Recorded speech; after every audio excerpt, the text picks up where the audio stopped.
Hello, everybody. Welcome back to the conversation series. Because creators are businesses. What we do is not simple. Give, the fans everything that they deserve. Being creative is like doing a 5,000 piece puzzle. Is something that you can learn and do over and over again. Always be as authentic as I can be. Hello, everybody. Welcome back to the conversation series.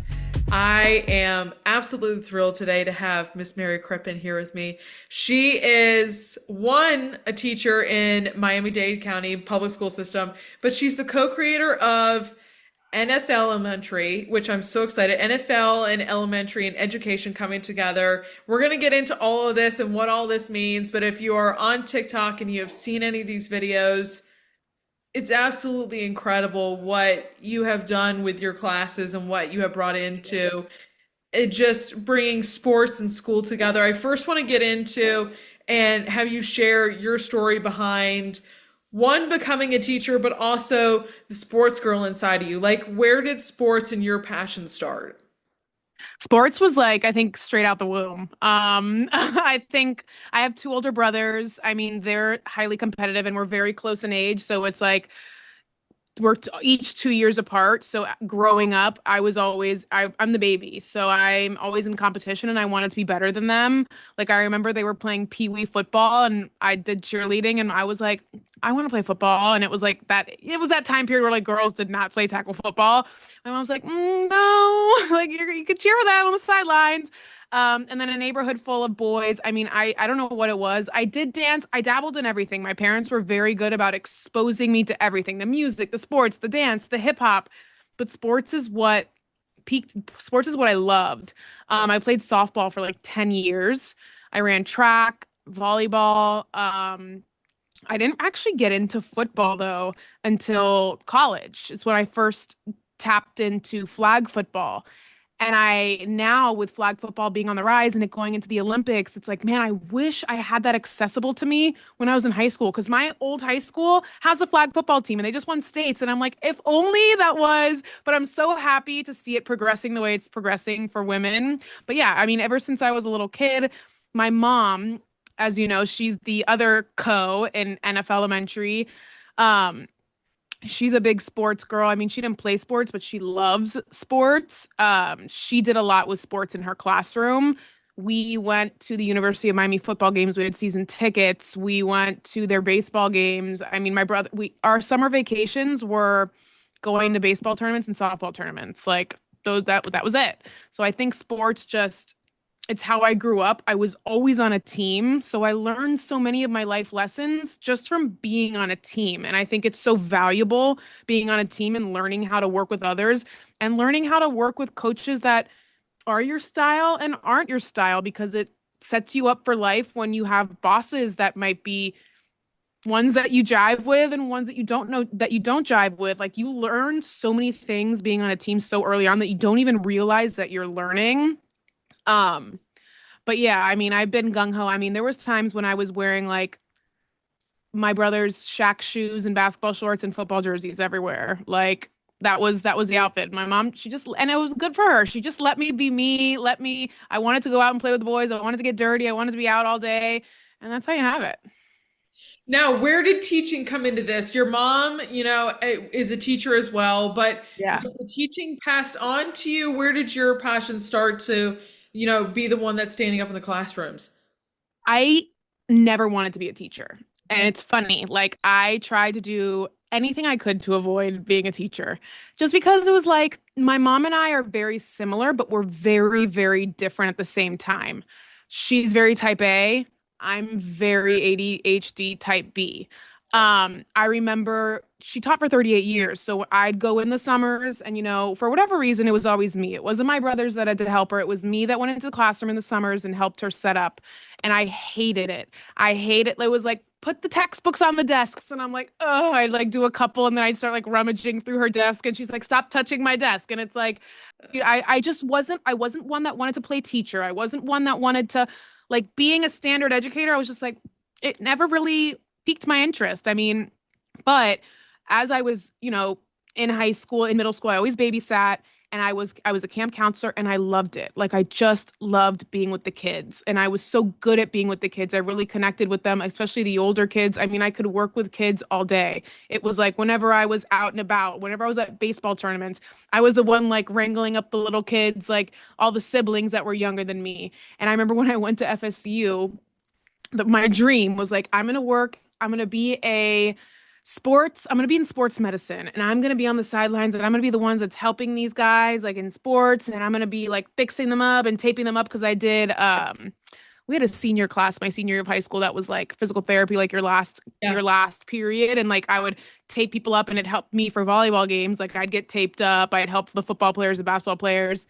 So I was like, that's what I want to do. I start, you take your prereqs. I was like, okay. I take that first chemistry class. Not well. Did not go well. And I was like, well, Not my forte. never mind. Maybe this is not, it was like a different language. I was like, never mind. Maybe this is not for me. So then I was like, you know what? I worked at a restaurant. Like I'm pretty good with people. I'm pretty outgoing. I was like, maybe hospitality. I could do something in there. I go to take intro to hospitality. Because my roommate at the time did it. And she's like, Mary, it's so easy. And I was like, oh, okay.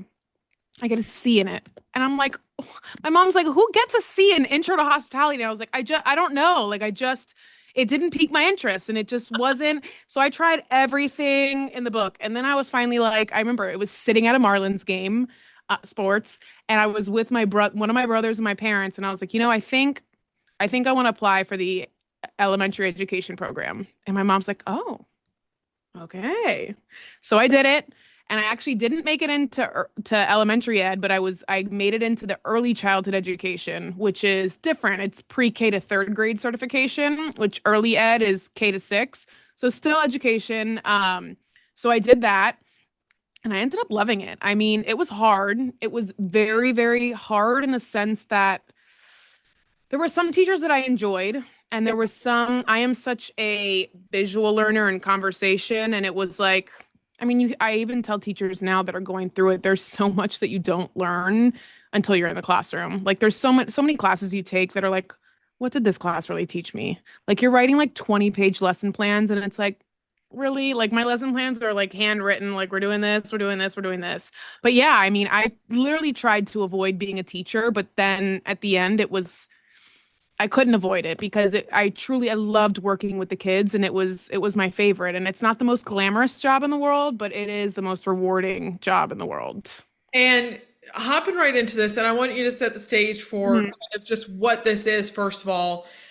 NFeLementary, how did this come to be? Like the overall concept come to be? Because I mean, I've been following your TikTok for forever when you first started it and you were showing Miami and the great run they were on. But how did this kind of... I miss it.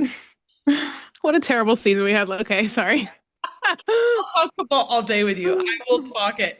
I come from a Lions household, so like... let me just tell you, side note, that's such a great organization from top to bottom. Like, wow. They are great people. I'm really good friends with like their head, like a couple of the people that work for them, like in media and stuff.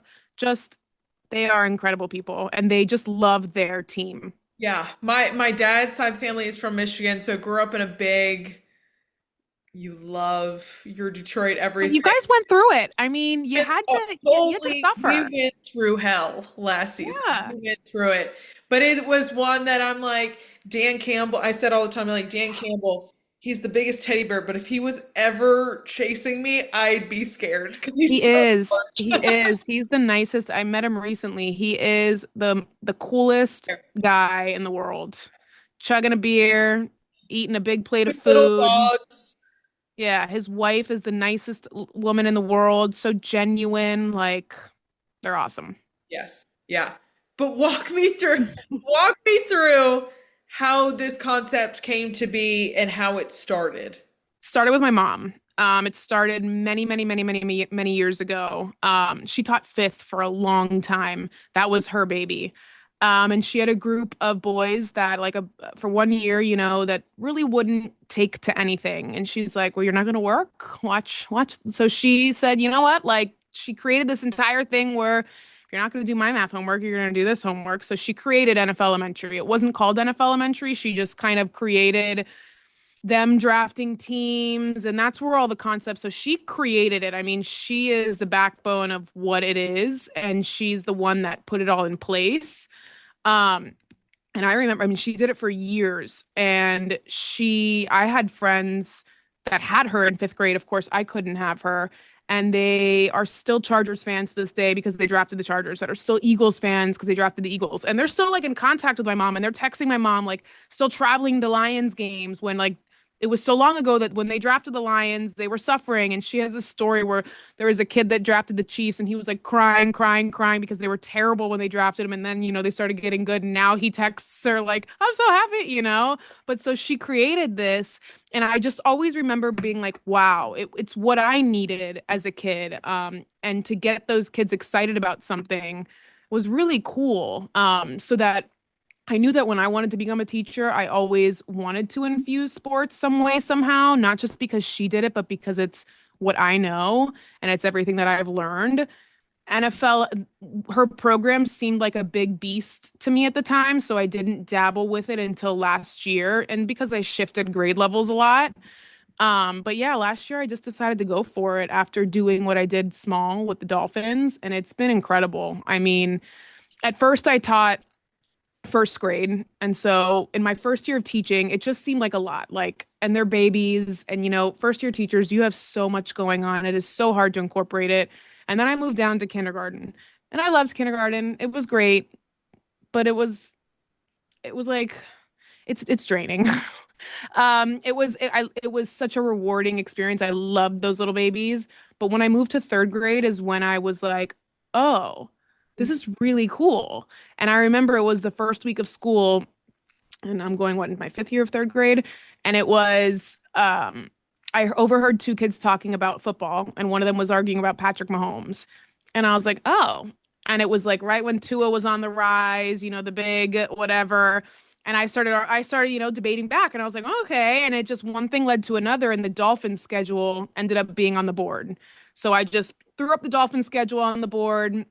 We tracked wins and losses, and that was it. And we just talked each week. The whole gig was Dolphins win, 10 extra minutes of recess, Dolphins lose. We still get recess, just no extra. And then we talk about it. But it really and this was before I even started putting it on social media. The kids really liked it. I mean, it was something granted, not all of them watched it, but then they started tuning in more. And then they started wanting to know what the result was. And then it was just kind of like our Monday morning meeting. And then so the following year when I did it, I shared, the reason why I actually started filming it was because when I did it the first year, I remember taking my phone and doing pictures of it, right? Because I've always been into video making and making cool things as a kid. iMovie was my BFF. I made every montage for college. Everybody went to me to make a video for whatever reason. Love it. I was like, oh, I really want to make a cool, so you can see the progression of the wins and losses throughout the season. And I remember at the end of the season when I put it together, I was like, man, this looks terrible. I was like, this looks like crap. Next year, I got to get somebody to film it for me so you can see nicely the W's and L's. And that's literally how it started. I remember I picked one kid. I was like, Nico, come here for me. I was like, can you just get a little shot of me doing the WL? He's like, yeah. So we put the W up, and then we talk about it. We move on. And it was a very, very small part of our day, probably 5 minutes max. And I remember it was week 5. And I was going for a run, and I was splicing it together, and I'd get so excited about it. I'd show my husband. I'd be like, look how cool this looks. And I was like, ooh, let me throw this up on Twitter, because I'm a big Dolphins Twitter person. I mean, I didn't have a following, but I was following the big people. Yeah. And I was like, I put it up, and I was just kind of explain what I was doing. I was like, when the Dolphins win, we win. We get 10 extra minutes of recess, and then we learn from the losses, Mike McDaniel, whatever. And I just didn't think anything of it. And then my mom called me an hour later. She's like, have you checked your Twitter? And I was like, no, why? She's like, well, you might want to. And it's just the numbers. It's piling up, viral. And I was like, oh. And one of the responses really stuck out to me. And it was from one of our local beat reporters, Omar Kelly. Okay. And he was like, you should track Tyreek Hill's receiving yards with your class. He's on there, like he's been very verbal about 2000, which we all knew. He was like very like, I'm gonna break it, I'm gonna break it. He's like, that's how I learned math was through football. And I was like, that's not a bad idea. So literally that day, it was Saturday, that Sunday during football, I worked it out. I was like, okay, how am I going to do this to make it meaningful for the kids? Yeah. So I sat down and I was like, okay, we're going to go through his past numbers. I'll put up the past 5 weeks, his yardage next to each game. Yeah. We'll analyze that data. And then what we're going to do is we're going to say, here's his goal of 2000. We're going to say, how many yards does he need? How many yards does he have left? And what's the average? And to make it fun for them and to bring that more math into it for them to really analyze it, I turned it into a little game. And I was like, okay, before the game, typically games are on Sundays, as we know. On that Friday, I gave my kids a postcard.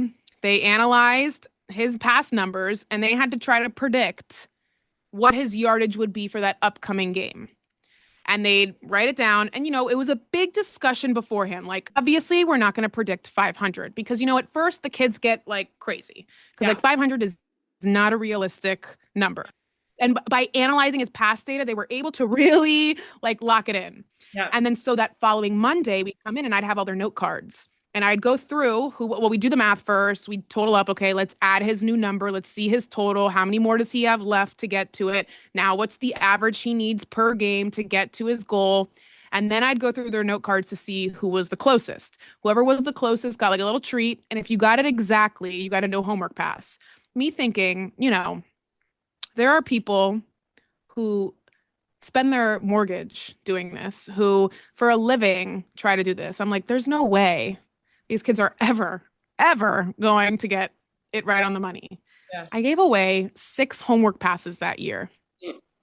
6, to the point where people started DMing me, yo, let me get Ignacio's pick for next game. Like, because, they would see like, oh my God, this kid's always pretty close. But it turned into, and I really saw the engagement with them because they were so excited about the math. They were so excited to break it down. They were so excited to talk about it that it was like, whoa, this is really cool. And then when the playoffs happened, the Dolphins made the playoffs and it was this big thing. We haven't won the playoffs in God knows how long. And so we're pumped, we're amped, and they get eliminated in the first round. And the kids were like, no, but we want to keep going. Like they wanted to follow it through. Yeah. So I said, well, I need to teach them something. So I started going through the history and like different stories about the teams that were left. And one of them specifically was the Detroit Lions. So I talked to them about Dan Campbell being on the Lions in 2008 when they went 0-16 and now he's the head coach and how his success didn't happen overnight. It took years. And we just took that into that lesson that sometimes it can happen quickly. Sometimes it might take time and that's okay, but you have to keep going at it. And when I posted that lesson, that's when the Lions reached out and I became very close with them. But I think that is when, in that moment, teaching them about the playoffs and going on to the Super Bowl is when I was like, okay, maybe I actually can make this make it broaden it to the NFL because I see the interest. And I was always so afraid because there's such an age gap between 3rd grade and 5th grade. And my mom did 5th and they really got it. But it's like, if you want your kids to be at a certain level, you've got to push them. They can do the hard things, but you've got to be able to push them. Yeah. So that's why this year or last year, I was like, let's do it. And I spent all summer taking her standards, taking what she did and going through everything that I'd be teaching and aligning everything that they'd be doing to make it meaningful. Because that's the whole point, is to make it meaningful to what they're learning. Just to get them excited. I mean, there was not a day that I wasn't excited to come to school. That's awesome. I was just about to ask you now, how different does your summer planning look this year compared to years prior trying to map out all of this?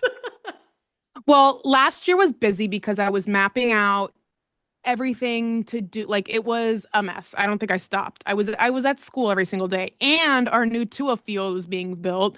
So I was at school, like, overseeing it. Like, but this year, I mean, because of the response, I mean, it's a catch-22. You put yourself out there and then people want things in return. So it's like, people really want to use NFeLementary, and I don't want to gatekeep it. I want people to be able to use it.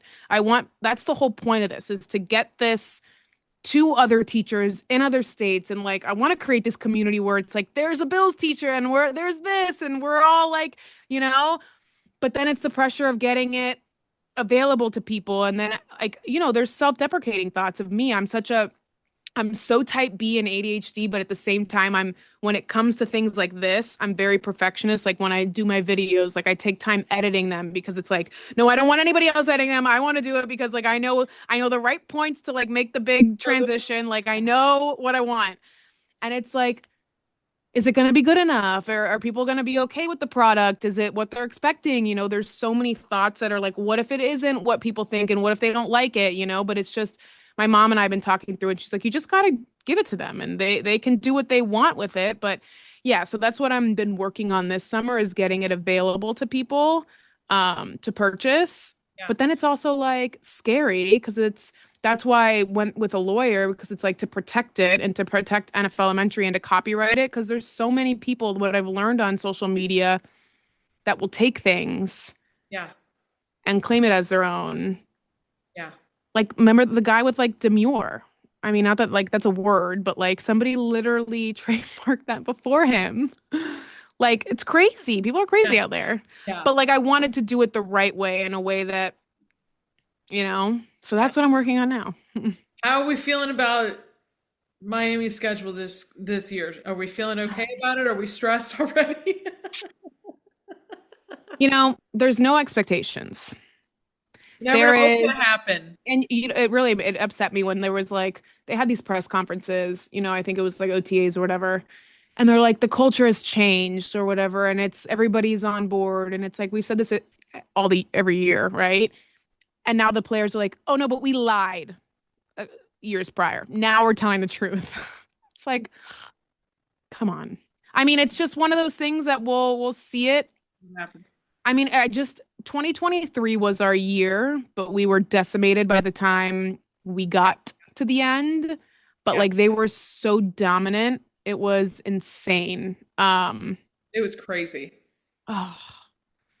But you never know. I mean, that was one of the lessons last year with the Commanders. It was like, because when I do the draft, it's really funny. Some of the kids have a little bit of knowledge, or like like, so nobody drafted the Commanders. Everybody was like, it's not.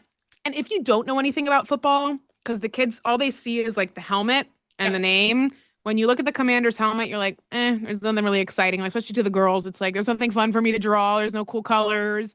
Like, and then Commanders, the name, it's not like that flashy. So no, they weren't drafted. And then we watched their success, and we talked about how the year prior they were trash. I mean, they were terrible. And how, look at what happens. I mean, they also cleared house, but anything can happen. And that's always been my lesson, is anything can happen. That's the best thing about the NFL and teaching through it, is you never know what's going to happen. I mean, Philly last year was basically 1-6 through the first part of the year, and then went on to win the Super Bowl. You're like, the craziest things can happen. It's insane. So, and all good things. We'll see what happens. Yeah. And I'm excited. I mean, it's sad because it's like, I miss my old kids, but it's like, it's exciting to like see which teams will get drafted, how these kids will take to it. Maybe they take to it in a different style that my kids last year took to it. Maybe there's other things that they are interested in, but it's all good. I want to get into as well, like, you're posting these videos and on Twitter and TikTok, and people are commenting on them.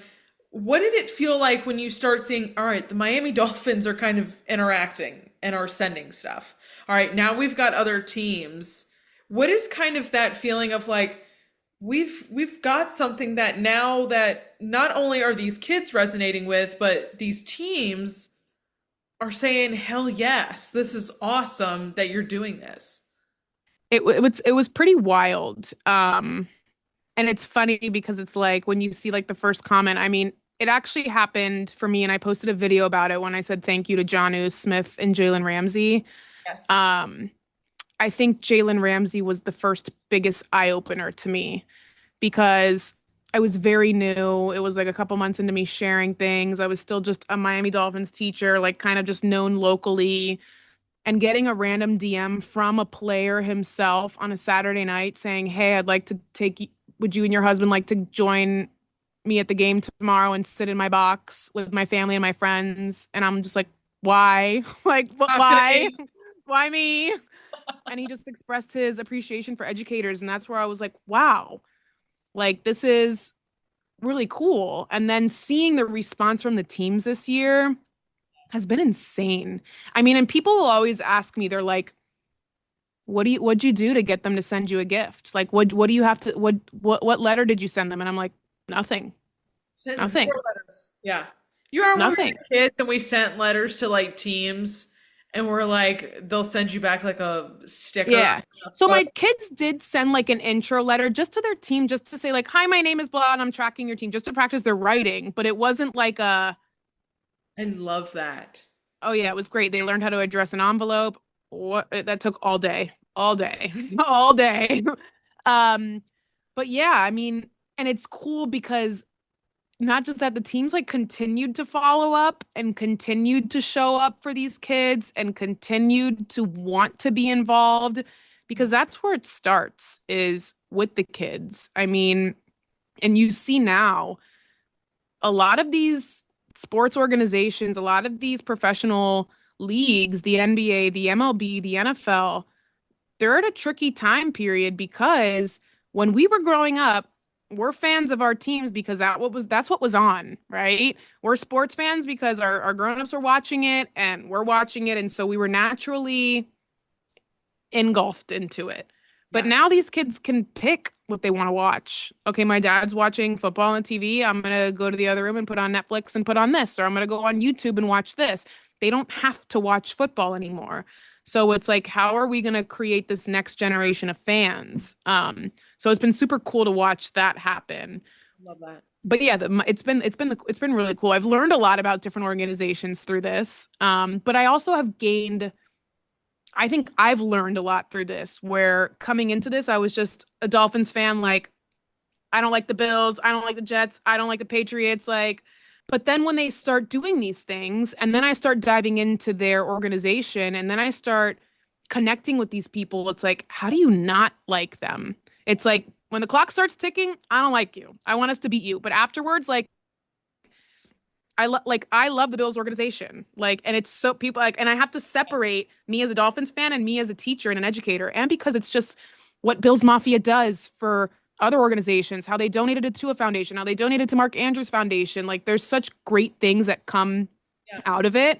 And I don't know. And that's what makes, I think, the NFL such a great league. I want to get into more of the teaching part of this and just pick your mind around, you're putting this together and you're selling it and allowing it to go for sale for other teachers who have these passions. But is there a piece of advice that you would throw out to teachers who want to incorporate their personal passions, whether it be MLB or other sports or anything like that, into their classroom, but aren't sure how to? Start small. Start small. And that's you because it's very overwhelming to try to like because I've gotten some emails with like, I want to create an MLB program. How do I do it? And it's like, start small. Start with a team. And that's exactly what I did, because my mom's program seemed very overwhelming to me.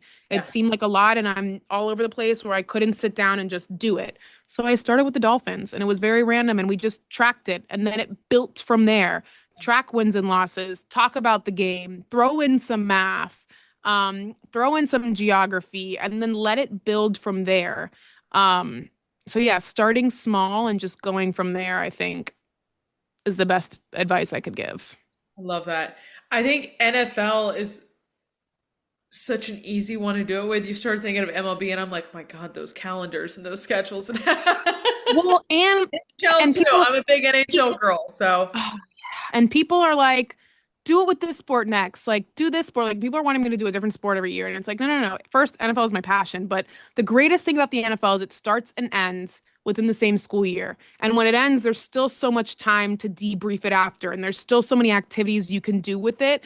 Like, that's not as in season, that are small, like maybe once a month, to keep them in the NFL mode. Because it's funny, once the season finishes, they're still really obsessed and they want to keep talking about it. So it's like you got to find ways. But it starts and ends in the NFL season, and it's one game per week. Yeah. So it's not overwhelming. It's not like every day I'm sitting and debriefing another game. I take one day a week to really talk about what happened over the weekend. Yeah. Maybe another day if something important comes up, like when, there's different situations, especially like the LA wildfires.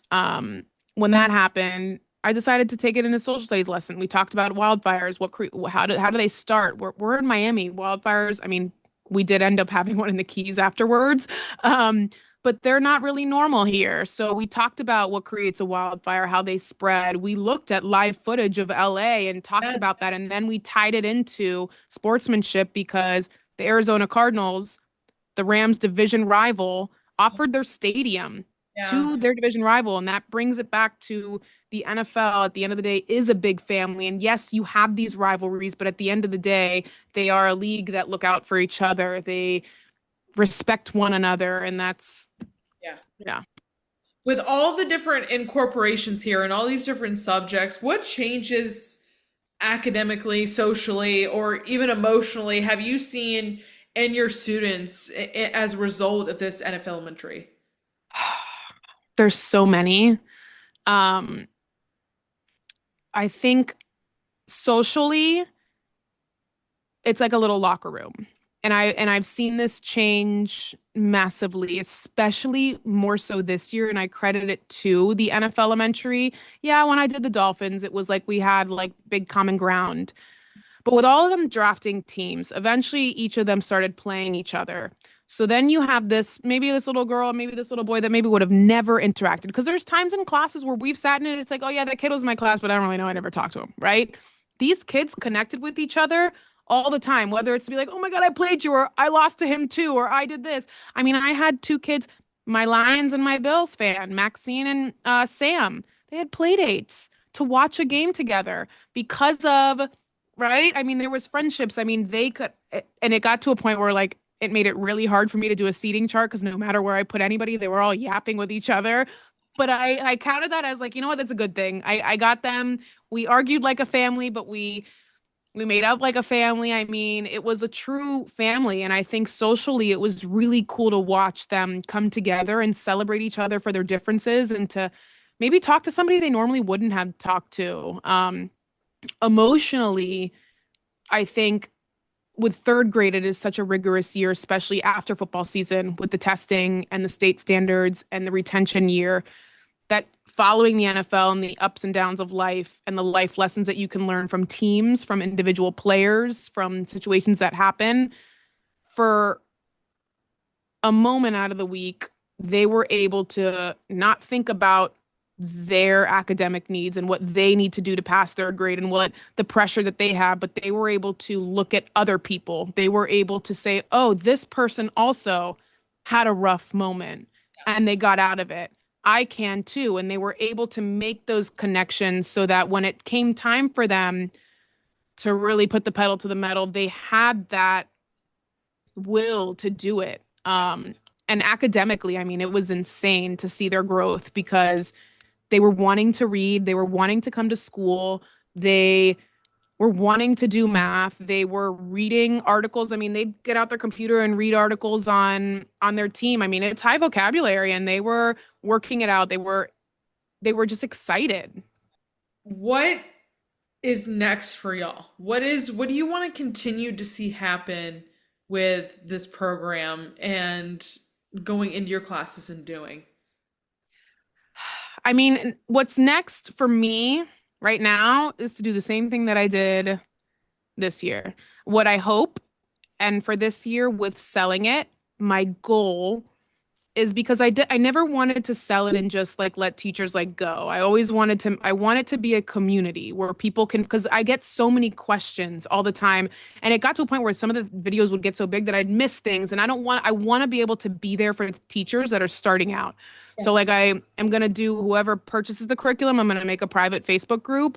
And that way we can connect. And like, even if I'm watching Sunday games and there's a tweet that comes out, I'll put it in the group and be like, this, I'm going to teach this. This is how I'm going to teach this. Like, and they can share, oh, I saw this. And that way it's a big community of us where we can connect over football and teaching and bringing that excitement to learning. But I mean, if you're talking about like 5-year plan, I'd hope for it to be like an actual official NFL curriculum that is implemented that teachers want to use or schools that want to use it.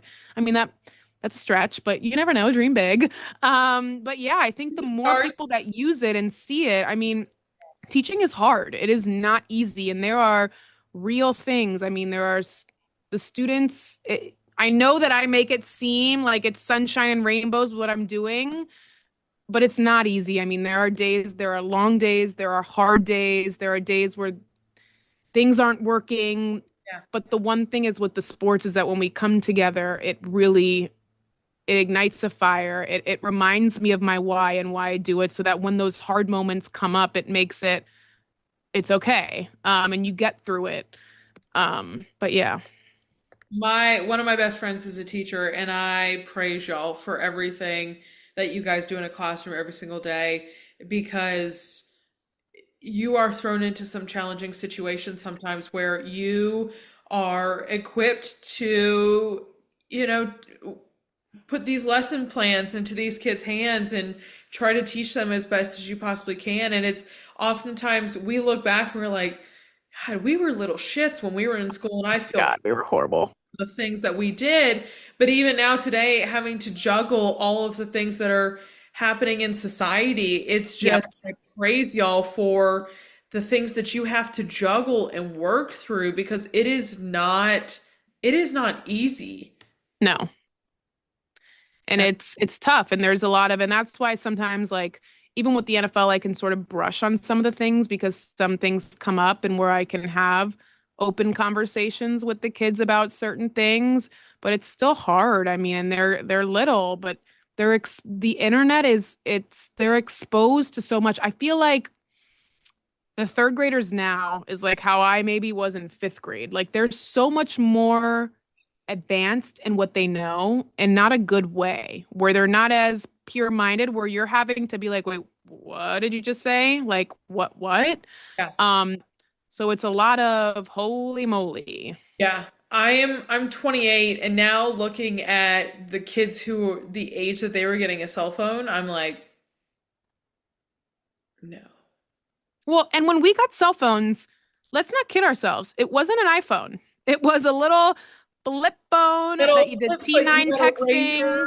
Yeah, you got a razor, you got that was it. Keyboard. I'm like, you pick, but I'm like, we didn't have these massive things that gave you access to everything. Yeah. Yeah. Mary, my last question for you is, with all of this, through the challenges and the really good days, what keeps you inspired? What keeps your passion flame glowing? The kids. It's always, I think it's always the kids, because, for me, I want to be the teacher for them that I needed. And I think that, they're growing up, and, it's hard because it's like, I haven't cried, I've never cried, but this year I cried saying goodbye to them. It's because you put so much into them and you watch them grow. It's always for me been the kids and watching them change into kind, respectful little humans. That, and really what I'm doing now with the sports, helps ignite that flame. But it's always just for me been the kids and going to be with the kids, because that's where it all started, was my passion to be and inspire kids, because they are going through hard times, and sometimes maybe they don't have that support at home where they can hear those things or have the stability at home to have that constant love or have that constant need of support. So that's what my job is to be there for them and to remind them that they're incredible and to remind them to take the right step forward even when it's hard. So I think it's always the kids. Love it. Mary, I can't thank you enough for everything that you've been doing, and, getting this next generation just so fired up and into sports, and then helping this group of teachers come in. I think it's incredible, and I just can't wait to see who your kids draft this year. I know, I'm excited. I'm excited to see it all. And I'm like thinking like, how do I, because I only have 20 kids, like, well, I might get more next year, but like I'm not gonna get 32. It's like, how do you I don't know. I feel like there's some teams that like need to be drafted. Yeah. It's like, no, someone draft this one. Can't double up. You gotta Well, I got really lucky this year with having 2 kids make it to the Super Bowl. Yeah. Like that was insane. Like and they were best friends. Like the Chiefs guy and the Eagles guy were best friends. So I got really lucky with having 2 kids make it all the way. But there's gonna be a year where rivals. I know. Mary, thank you. Thank you for having me. It's been a pleasure. You guys, I'm going to have all of Mary's socials down below. If you have not seen these incredible videos, please go check it out. Stay tuned for everything that she's got coming. And as always, I will see you guys back here next time. Bye, y'all.